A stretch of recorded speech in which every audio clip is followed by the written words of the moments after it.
and loving and giving her loving energy, and many of you know her. And so she came here from Israel, and I'll let her tell the story, but I'll be very brief. And very recently they found out that she wasn't legally staying here, and they threw her in jail and subjected her to very, very inhumane conditions that nobody should have to experience or go through. And she came out very shaken, without a family or a network here, not really knowing what to do because she can't use her skills to work. If the government finds out, they'll ruin her case.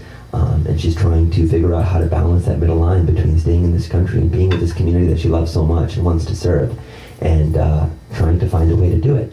And so this is much about a fundraiser, about whatever money we make here, but really about showing their support, showing that there's people here that love and that care and that can be reached out to, and that there's a circle of people who care and that love that'll be here. And so I'm just going to let her talk for a few minutes and maybe share a little bit about what happened in your story and who you are and how you came here.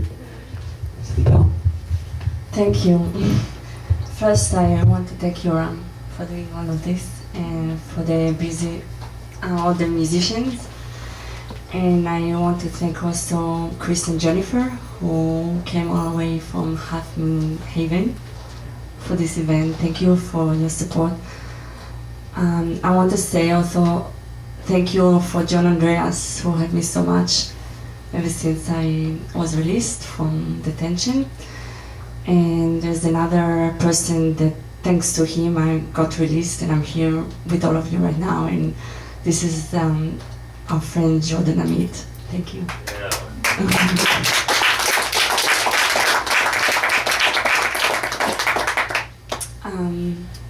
I arrived to Canada like 5.5 years ago. I came from Israel, and Israel is a country where hate and racism controlling almost everybody. And my language is love, and I find it very hard and stressful for me to be there. And especially opening up and saying my point of views regarding Palestine and Palestinian rights. And I received some unpleasant responses for all of my point of views, and I just felt that I cannot be there anymore in that environment. So I chose to come to a land of freedom. And I just wanted to tell you that just to be part of the community and going to Just Dance, and just so many people in our community coming from the Middle East, and people from different religions, different cultures and backgrounds, sharing so much love and brotherhood here. And for me it's like, wow, it's like living in paradise. It's so heartwarming. And I just wanted to tell you that, you know, people can take away your freedom, people can steal your money, earthquakes can take away your homes, but nobody and nothing can take away what we have here, our connection, our bond, what we have here in the heart. And don't let it to be taken away. And there's a saying that says that we appreciate something only when it's gone, so don't let it go and keep it here among us and within us. And I believe that if you wish to see peace in the world, it has to come and start now, here between us, around friends and family members and community. And I believe in communication, so even though, you know, you have differences or arguments or whatever, communication is the best skill.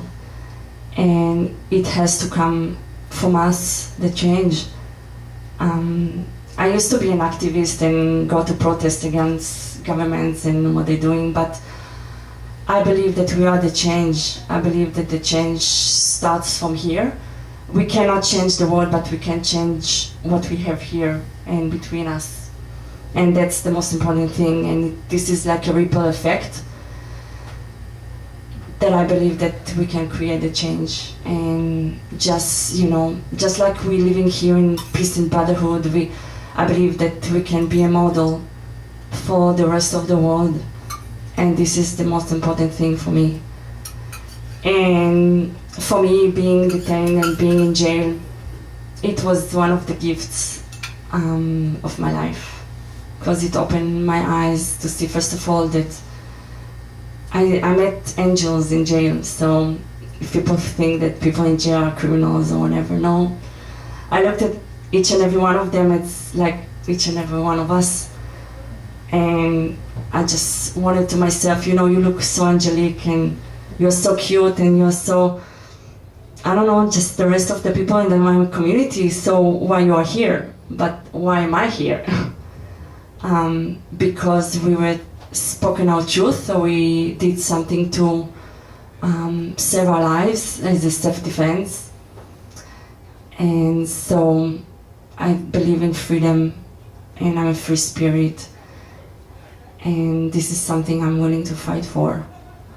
And I'm a citizen of the planet, and I came here to Canada, and I love the country, and I appreciate so much the beauty and nature that people here who were born here, I think they might take for granted. But I just think, don't take for granted what you have here, because other countries don't have what you have here, the abundance of nature, wildlife, peace, brotherhood, and everything you have here. And just appreciate and stop to complain, because every person who comes and complains about, oh, Canada, there's too much rain, or Canada, this, blah, blah, blah, I just want to say, go to Africa for a month, or go to the Middle East for a month, and then come back and say, oh, thank you, God, for what I have. So I just say, appreciate, and I appreciated freedom when I was detained. I just say, things that we're taking for granted, that we just have our freedom to be outside and to go for a walk in the beach and to take a suntan or whatever. People indoors don't have that. And yeah, there's so much to talk about, but I'm not sure I have the time here right now. But I just want, for each and every one just to go inside and say, at a certain point when I was detained, I just realized, oh my God, I might not see you anymore. They just might put me on a plane and that would be it. And I said to myself, oh my God, I want to be able even to say goodbye to all of you and tell you how much I love you. And only that just made me realize how much, if I love you, I love you right now in detention much more. And I just wanted to get the opportunity to say it. I love you. And this is something that you need to start to share with one another. You don't need to be detained in order to realize, oh my God, my friends, my family were taken away and I might not see them anymore. So just, appreciate one another. And another homework I would like to give to all of you. You should be a school teacher. I like this homework. Me too. Just take a piece of paper and a pen and write for yourself what kind of people you want to see sitting in the government and what kind of attitude you expect them to share with you. And whatever you expect the people in the government to do with you, just share it with one another. If you want people in the government to respect you, respect one another. If you want people in the government to love you, love one another. They are part of our society. It's not about them, it's about us. They are only part of us. So when we are changed, we're going to change, they are going to change also. So it's not about them, it's about us. And we are the change here and now and among us. And thank you for your time, and thank you for coming so much.